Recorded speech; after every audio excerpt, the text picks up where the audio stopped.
ॐ श्री साईनाथाय नमः। ॐ लक्ष्मीनारायणाय नमः।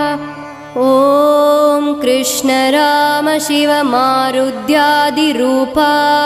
नमः। ॐ शेषशायिने नमः।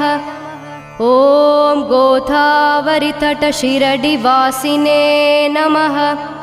ॐ भक्तहृदालयाय नमः। ॐ सर्वहृन्निलयाय नमः। ॐ भूतावासाय नमः। ॐ भूतभविष्यद्भाववर्जिताय नमः। ॐ कालाधीताय नमः। ॐ कालाय नमः। ॐ कालकालाय नमः।